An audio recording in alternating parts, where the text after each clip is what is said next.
As we begin, imagine deep space slowly emerging from total blackness. It's silent, motionless, and yet there's a subtle cosmic wind humming. Points of faint light flicker in the distance, hinting at the presence of something vast but hidden.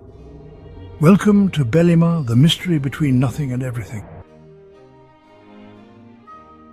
The Sefer Yetzirah, an ancient text, opens not with light nor matter but with silence. It speaks of 10 Sephirot Belima, 10 emanations without what.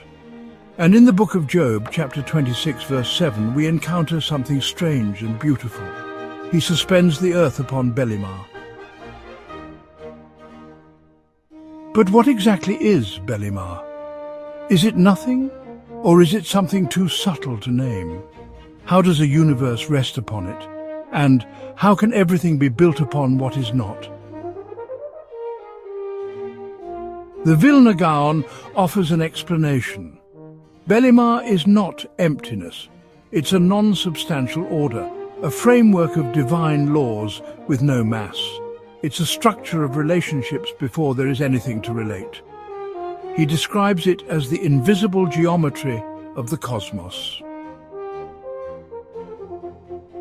Rabbi Aryeh Kaplan sees Belima as a metaphysical field, a state of ordered potential before time and space, a realm of pre-form like the zero-point structure that underlies quantum reality.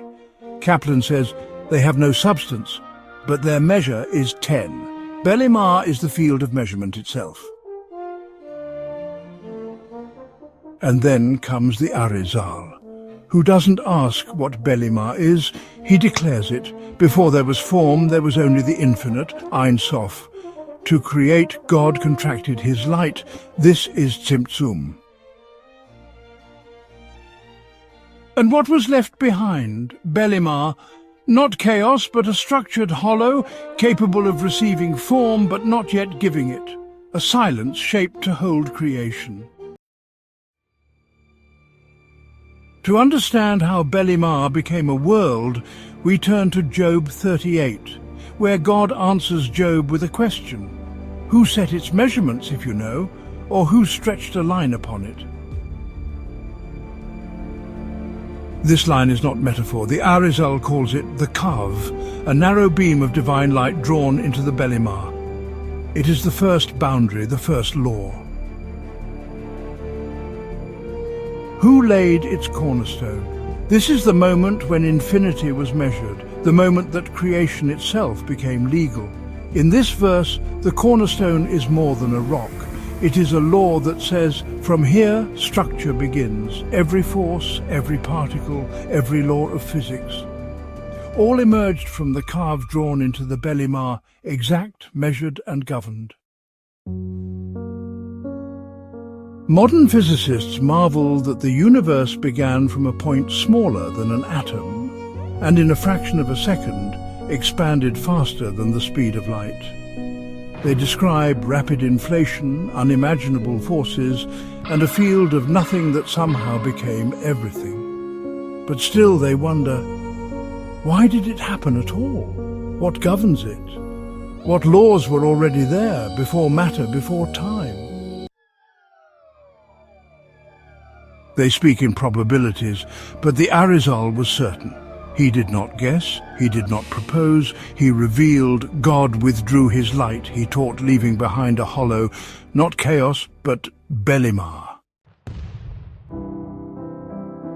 This moment, the withdrawal of infinite light, is the spiritual equivalent of what physicists call the beginning of inflation, when all that exists was condensed into a space smaller than an atom, a cornerstone, yet destined to become the observable universe, stretching 93 billion light-years across.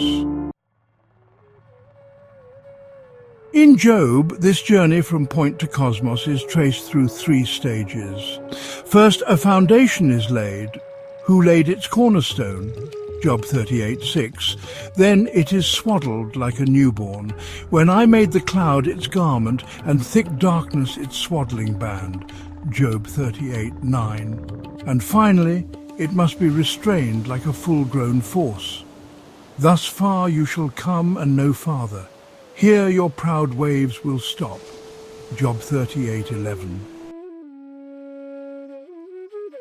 A cornerstone, a baby, a storm. These are the sizes of creation, from measurement to infant form to vast expansion, held back only by divine law. A force that doesn't pull, it pushes, it expands, it creates room for matter to exist. And so in science as in Kabbalah, before light came bursting in, there was a retreat, a pressure outward, a gravitational no. This expansion of the universe in less than a second is the echo of Tzimtzum. It is the shaping of Belima, not a void but a veiled fullness.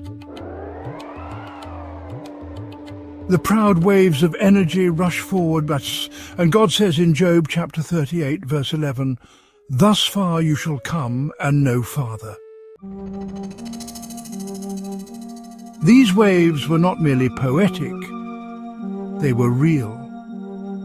Cosmic inflation ended with a storm of quantum fluctuations, density waves rippling through the early universe, leaving behind subtle imprints we can still detect today in the cosmic microwave background. These waves, the proud waves of Job, became the seeds of galaxies, the rhythm behind the stars, the very blueprint of cosmic structure. The proud waves, whether of energy or light or will, could rise, but not without limit. For the world to exist, chaos had to be contained. And so the Arizal taught with certainty, the universe did not unfold by chance. It expanded because it was commanded to, measured, structured, limited. Belima was not nothing. It was the womb of law.